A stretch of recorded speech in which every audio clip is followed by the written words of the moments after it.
Bonjour à tous, bienvenue pour cette découverte du monde de la télévision. Dans quelques instants, nous vous parlerons du slow motion, ou si vous préférez du ralenti, utilisé lors des retransmissions sportives. Mais avant cela, direction TV5 à Paris, à la rencontre d'une vieille connaissance. TV5 Monde est un projet culturel, donc il y avait beaucoup de curiosité et beaucoup d'intérêt aussi à ce que arrive à ce poste de direction de l'information quelqu'un d'un autre pays, quelqu'un avec un autre regard et quelqu'un avec une expérience différente. On s'adresse quasiment à la planète puisque vous savez que le réseau de TV5 Monde atteint quasiment tous les pays du monde. On s'adresse évidemment à un public de voyageurs, on s'adresse à un public d'expatriés qui ont envie de retrouver aussi leurs émissions et qui ont envie de rester informés. Notre mission, bien sûr, c'est d'informer avec la plus grande objectivité possible, avec une très grande honnêteté. L'information fait totalement partie de ce projet culturel qu'est TV5 Monde. C'est un lieu privilégié où s'expriment un certain nombre d'opinions. On redécouvre un monstre sacré de la poésie, un auteur de chansons inoubliables, de quoi plaire aux grands. Il y a d'abord évidemment les journaux des chaînes partenaires que nous diffusons. C'est une fenêtre extraordinaire sur le monde que nous offrons à ces journaux. Et puis en les diffusant sur notre antenne, on se les approprie d'une certaine manière. Et puis il y a aussi les journaux que l'équipe de TV5 Monde, l'équipe de journalistes ici à Paris, réalise régulièrement. On en produit 8 à 9 chaque jour. Et là aussi, dans ces journaux, il y a à la fois de la production propre, les reportages originaux qui sont faits, mais aussi la reprise d'un certain nombre de sujets qui ont été fabriqués par les chaînes partenaires. Ah d'accord, dites-lui que j'arrive dans 5 minutes.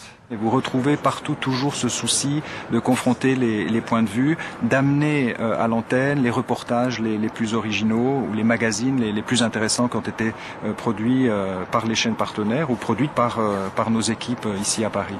Que nous avons la possibilité de nouer des partenariats, que ce soit des partenariats pour des émissions complexes, mais aussi des partenariats parfois pour des choses plus simples. Il y a une grande solidarité entre les différentes rédactions d'information des différentes chaînes et c'est vraiment une richesse et c'est vraiment un des très beaux côtés que j'ai découvert ici à TV5 Monde.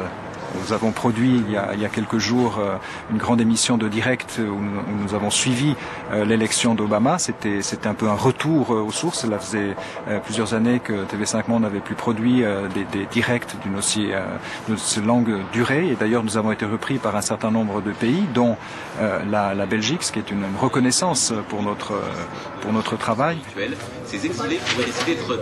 Il y a une très grande crédibilité qui est attachée à l'information de TV5 Monde et ça c'est notre bien le plus précieux.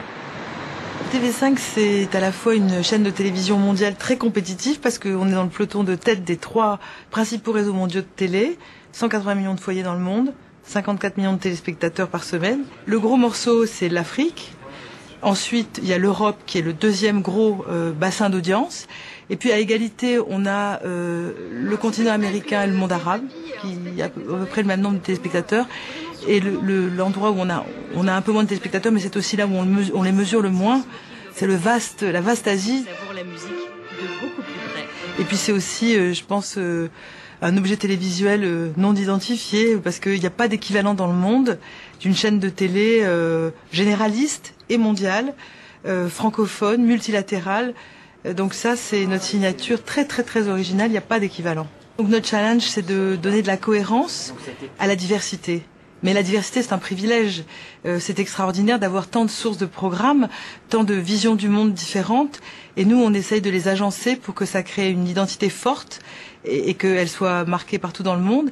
Et on se revendique d'être une chaîne universelle, mais de la diversité. On est quand même d'abord la vitrine des chaînes partenaires. C'est grâce à nous que, par exemple, le Temps Présent, qui va fêter ses 40 ans bientôt, est connu partout dans le monde.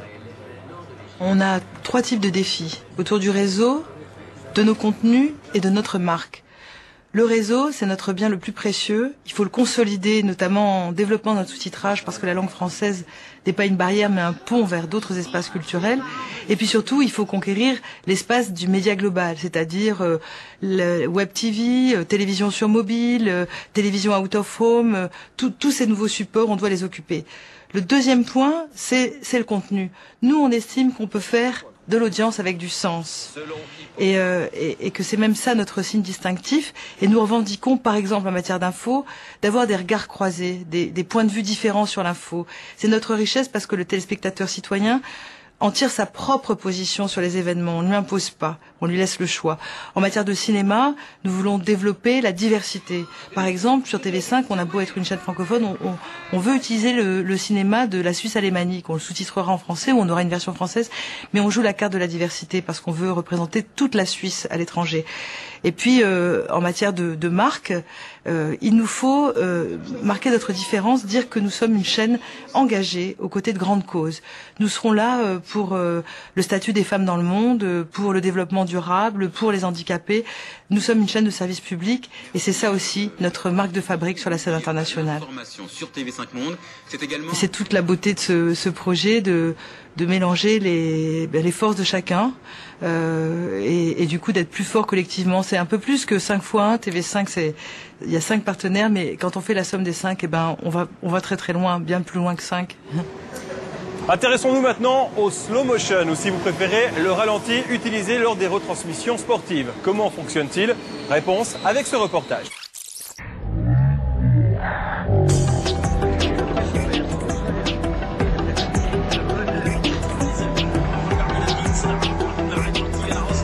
À suivre, on va partir sur la 2 derrière, qui compte.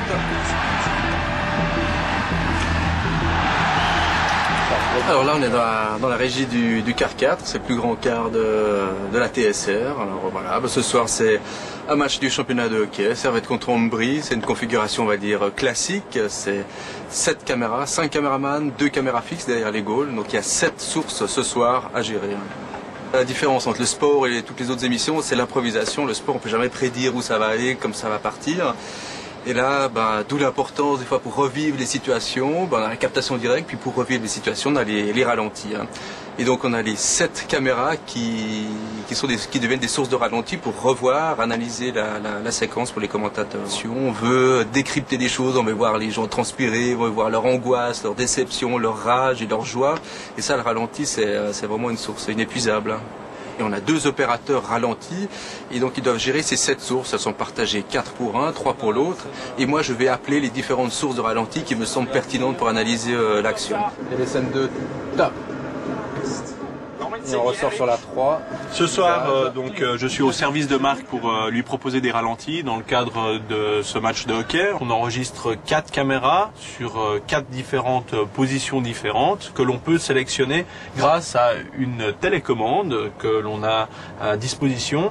On va pouvoir jogger, c'est-à-dire naviguer dans le temps de l'un des flux que l'on dit, dans des enregistrements que l'on aura choisis. Le T-bar nous permet de définir la vitesse de ralentissement que l'on va octroyer au slow. C'est-à-dire dans une phase de jeu plus en amont, on peut aller plus vite, puis après au moment crucial, on peut appuyer l'information, puis ralentir pour montrer vraiment où ça se passe, à quel moment le gardien fait l'arrêt, où est l'information finalement dans l'action. C'est un travail complètement d'équipe. Il y a un travail technique à la base, puis après le cadrage. Si le cadreur a raté le plan, finalement on n'aura pas de ralenti derrière. Donc il faut que le plan soit bon, il faut que l'opérateur soit à son affaire, qu'il voit vraiment l'action, puis qu'il me la propose à la bonne vitesse, que ce soit pertinent au bon moment, et surtout que j'ai le temps de diffuser, parce que tout ça je dois diffuser pendant le live, c'est-à-dire qu'il y a une petite interruption de jeu, je peux placer une petite action, et j'ai très peu de temps, je dois vite prendre la décision, qu'est-ce que je veux montrer.